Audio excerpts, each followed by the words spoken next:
चलो भाई, देखो अब मैं क्या। नाम अक्षरा सिंह।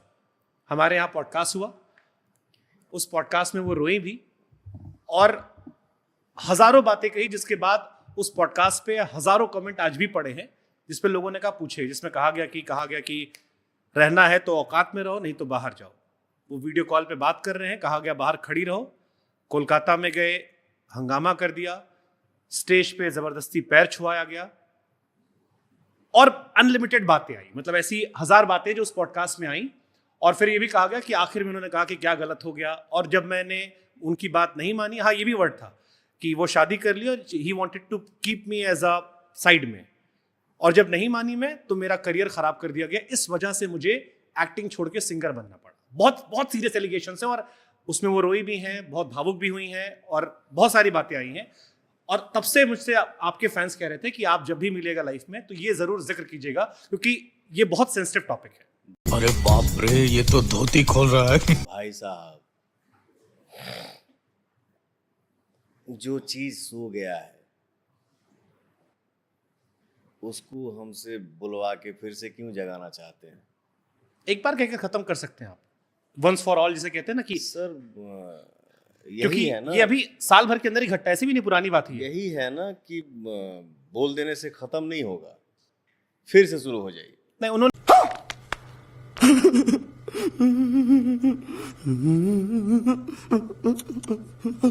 मुझसे कहा था कि ये उनका आखिरी है, इसके बाद वो जीवन में कभी भी इस टॉपिक को नहीं कहेंगे, लेकिन इस बार वो कहना चाहती थी ताकि दुनिया जाने क्या हुआ था उनके साथ।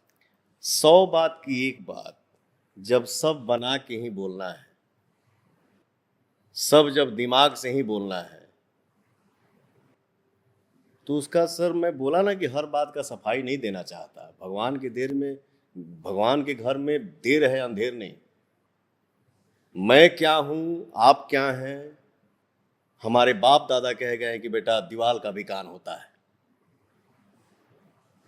मैं क्यों बोलूं सर, मुझे नहीं बोलना। लेकिन आपको नहीं लगता, जैसे एक मुझे पर्टिकुलर घटना याद आई, कहा गया कि एक स्टैम्प पेपर मंगाया गया, उसमें कहा गया कि तुम साइन करो कि मेरी प्रॉपर्टी में भविष्य में किसी विवाद में तुम कुछ नहीं करोगी। मेरी आपकी माता जी का भी जिक्र किया गया कि आपने अपनी माता जी के हवाले से इस बात, और ये सारी बातें सार्वजनिक तरह पे ये कैमरे के सामने की बात है क्या? हाँ, सारी बातें कि ऑन कैमरे पे है, कि एक स्टैम्प पेपर मंगाया गया आपकी शादी से पहले, जिसमें कहा गया कि मेरी मम्मी ने कहा है, मेरी माँ की खुशी के लिए तुम ये कर दो कि तुम मेरी प्रॉपर्टी में हिस्सा नहीं लोगी, भविष्य में कुछ ऐसा नहीं कहोगी, और मुझसे जबरदस्ती पर साइन करवाया गया। हाँ सर, ये सत्य है।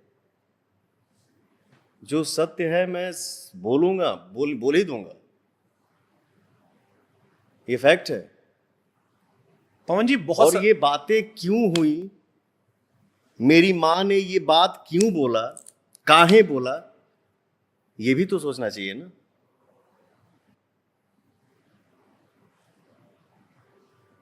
अगर पवन सिंह का और शुभांकर मिश्रा का दोस्ती हुआ, ठीक, शुभांकर मिश्रा ने पवन को बैठने का मौका दिया।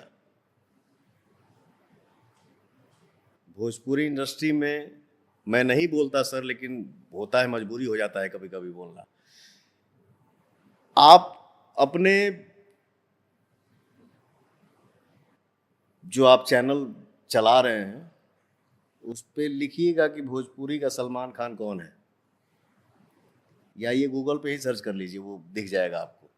मैं बोलता नहीं हूं, मैं माफी चाहता हूं अपने दुनिया जहान से।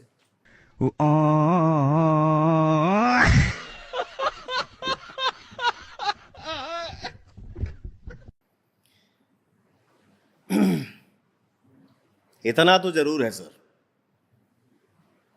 पवन को कोई पैसे से नहीं खरीद सकता है, बट आंसू पे जरूर बिक जाता हूं। पवन को आंसू ही खरीद सकता है। खैर, अगर शुभांकर मिश्रा ने पवन को बैठने का मौका दिया, भाई बैठो ना, और दोनों का जब क्लोजनेस बढ़ता जाएगा तो आपके परिवार में माता को, पिता को, बड़े भाई को जब पता चलेगा कि पवन का पीछे का हिस्सा क्या है, तो शुभांकर को एक बार जरूर बैठा के समझाएगी माँ, चाहे बड़ा भाई या पिता, कि जो कर रहे हो वो सही नहीं है। अगर तुमको यही करना है तो या तो तुम वही चुन लो, या नहीं तो इसको चुन लो। उस वक्त आप क्या करेंगे? अगर आपको अपनी माँ से प्यार है, जाहिर सी बात है आप माता जी की बात सुनेंगे। तो सर मैं इससे ज्यादा क्या बोलूं? कोई बोलने को बोल दिया कि मेरे से ये करवाया गया, मेरे साथ ये हुआ, मैं ये नहीं बोलना चाहता हूं, माफी चाहता हूं अपनी जनता से, बट भाई ने खुद दिया, भाई खुद नहीं दिया, सॉरी माफी चाहता हूं। नहीं ठीक है, वो भाई ने, हमारे यहाँ भाषा समझते हैं, खुद भाई ने जिक्र छेड़ देना मतलब। भाई ने पूछा, बट उनसे आप ये नहीं पूछिएगा कि मैडम आप किस स्थिति में पवन सिंह के साथ बैठी और आपको बैठाया। उनका कहना था आप कि उस टाइम क्या थी? उनका कहना था कि मैं उनसे बहुत, ये भी उन्होंने जिक्र किया कि मैं उनसे बहुत प्यार करती थी, मुझे उनसे शादी करनी थी, मैं अपने घर से रोज सुबह उठती थी, उनके घर जाकर उनको उठाती थी, खाना खिलाती थी, उनकी पूरी दिनचर्या की जिम्मेदारी मेरी थी, ये उन्होंने जिक्र किया। मैं आपको एक सेकंड, अगर आपने, क्योंकि ये जिक्र है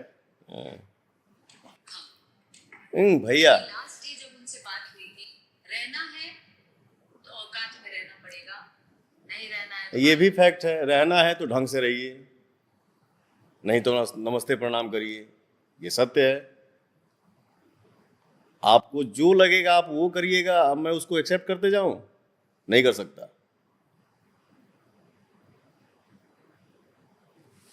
अगर मैं गलत हूं